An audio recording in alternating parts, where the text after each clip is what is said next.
তো hello viewers, আজকে যে টপিক নিয়ে আজ তোমাদেরকে আমি বলবো সেটি হচ্ছে স্বামী বিবেকানন্দ স্কলারশিপ। এই মুহূর্তে সমস্ত কলেজ ছাত্রছাত্রীদের জন্য একটি সুবর্ণ সুযোগ। এখান থেকে তোমরা যদি এই স্কলারশিপটি আবেদন করে রাখো তাহলে তোমরা কিন্তু একটি ভালো অ্যামাউন্টের টাকা পাবে। যার জন্য তোমাদেরকে কি করতে হবে, প্রথমত এখানে তোমাদেরকে রেজিস্ট্রেশন করতে হবে। রেজিস্ট্রেশন করার পরে রেজিস্ট্রেশন কমপ্লিট হয়ে গেলে তারপরে তোমাদেরকে লগ ইন করে পুরো ফর্মটা ফিল আপ করতে হবে, তারপরে সেটা কলেজে গিয়ে জমা দিতে হবে।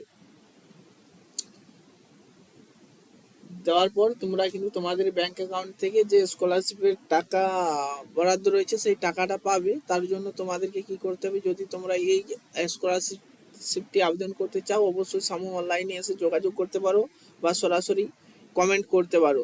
আর আমার এই ভিডিওটি যদি ইউটিউব থেকে দেখে থাকো তাহলে ইউটিউব হলে সাবস্ক্রাইব করো আর ফেসবুক হলে ফলো করে নাও, তার কারণ পরবর্তীতে আরও নতুন নতুন ভিডিও আসতে চলেছে।